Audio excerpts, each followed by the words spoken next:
En la Constitución de 1950 se consagró por primera vez, sin ninguna condición, el derecho de la mujer a elegir y ser electa en cargos públicos. Los artículos correspondientes son los siguientes. El artículo 22. Son ciudadanos todos los salvadoreños, sin distinción de sexo, mayores de los 18 años. El artículo 23, el sufragio es un derecho y un deber de los ciudadanos, salvo las excepciones consignadas en esta Constitución. Como puede verse, el derecho de la mujer al sufragio surge como una consecuencia de su derecho de ciudadanía. ¿Qué es la ciudadanía? Es la relación jurídica que vincula a una persona con un estado determinado para participar en las organizaciones del gobierno. Para ello, se le conceden derechos y se le asignan deberes, como lo indicaba el artículo 23. En 1950 se le dio entonces la ciudadanía plena, es decir, sin condiciones a las mujeres. ¿Estaba El Salvador muy atrasado en esto? Las elecciones no estaba para nada atrasado. Si se tiene en cuenta que en muchos otros países el voto femenino sin ninguna restricción era también una conquista reciente. Por ejemplo, en Italia y Francia se obtuvo en 1946, en Bélgica en 1948 y en Suiza hasta 1971. La consecución de estos derechos para la mujer en El Salvador no fue una dádiva de los legisladores de 1950, sino que, como en otros países, fue el producto de una lucha que en el caso salvadoreño ha permanecido prácticamente ignorada. Eso nos sorprende si se reconoce que la mujer ha sido invisibilizada de la historia en todas partes. El libro de oro de la prensa gráfica correspondiente a noviembre de 1930 dice así: Domingo 23. La señora Prudencia Ayala pidió su inscripción como ciudadano en la alcaldía de San Salvador. El alcalde, doctor Severo López, se la negó, alegando que no es constitucional. La señora Ayala pidió amparo a la corte y ésta lo denegó, manifestando que el artículo 37 de la Constitución concede amparo por derechos individuales lesionados, no por derechos políticos. Pero el magistrado doctor Reyes Arrieta Rossi emitió un voto particular razonado, manifestando que la Corte debió amparar a la señora Ayala porque tiene derecho a ello. Fue sorpresa saber que la señora Ayala, de origen santaneco, también había intentado ser candidata para la presidencia de la República. Según se percibe, había mucha expectativa por el resultado del caso, aunque se anticipaba que le negarían su solicitud en la Corte Suprema, porque ya había habido un Consejo de Ministros para conocer el caso, y los señores secretarios de Estado fueron de la opinión de que la Constitución no le daba facultades a la mujer para inscribirse en el libro de votantes.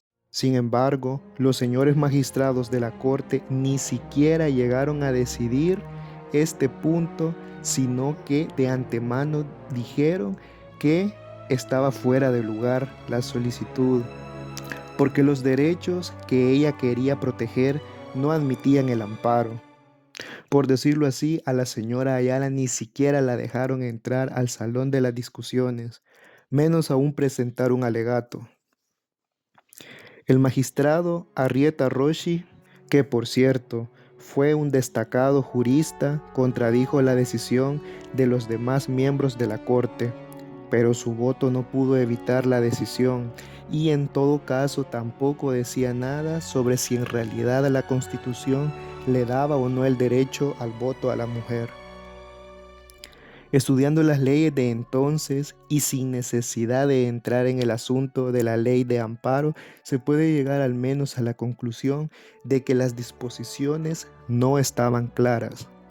Como era lógico, la cultura imperante cuando se emitió la Constitución de 1886 era tal que se sobreentendía simplemente que las mujeres no tenían derechos políticos, de modo que nunca se les negaron expresamente. No es de sorprender entonces que cundiera la alarma ante la solicitud de doña Prudencia, y en un periodo en que los enfrentamientos electorales eran alarmantes y no se tenía idea de las simpatías políticas de numerosos contingentes de mujeres. Solo en el artículo 21 de la Constitución de 1939, durante el gobierno del general Hernández Martínez, se reconoció expresamente que la mujer tenía el derecho al voto, indicando que su ejercicio sería determinado por la ley electoral.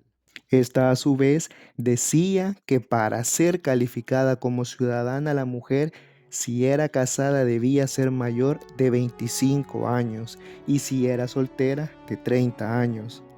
En ambos casos debía haber aprobado la primaria.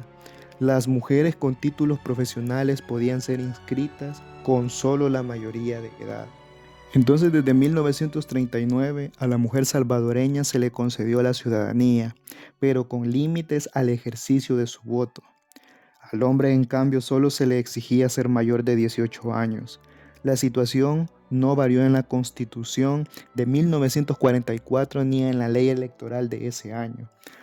Al caer el general Hernández Martínez y restablecer la Constitución de 1886, se produjo mucha confusión al respecto, aunque un decreto relativo a las elecciones anunciadas para enero de 1945 estableció las mismas condiciones de la Constitución de 1939 para el voto femenino.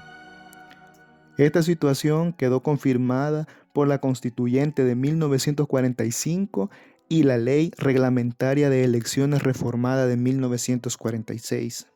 De tal forma, puede verse que durante mucho tiempo, por razones culturales y probablemente también en forma inconstitucional, a las salvadoreñas se les reconoció su nacionalidad, pero se les negaba la ciudadanía y los derechos políticos que lleva incluidos. Cuando esta situación fue disputada por doña Prudencia de Ayala, se evitó enfrentarla con un recurso jurídico disputable, pero para 1939 ya era imposible evadir el asunto y el voto fue concedido, aunque con muchas condiciones. Solo en 1950 quedó plenamente otorgado este derecho con absoluta igualdad al derecho de los hombres. De hecho, es a partir de esas fechas que las mujeres empiezan a participar en formas masivas en la política. Prudencia Ayala nació en una comunidad indígena de Sonsonate alrededor de 1890. Desde muy joven mostró un especial talento hacia la lucha por los derechos de la mujer. En 1921 fue apresada en Guatemala, acusada de participar en la planificación de un golpe de Estado contra Estrada Cabrera. De vuelta a El Salvador, en los comicios de 1930 se lanzó como candidata presidencial por el Partido Unionista, convirtiéndose en la primera mujer en El Salvador e Hispanoamérica en optar a esa investidura. La Corte Suprema le negó el derecho a la postulación presidencial. Así que esta fue la historia de Prudencia Ayala y su lucha por el voto femenino en Hispanoamérica, siendo una de las principales defensoras de los derechos de las mujeres en la historia.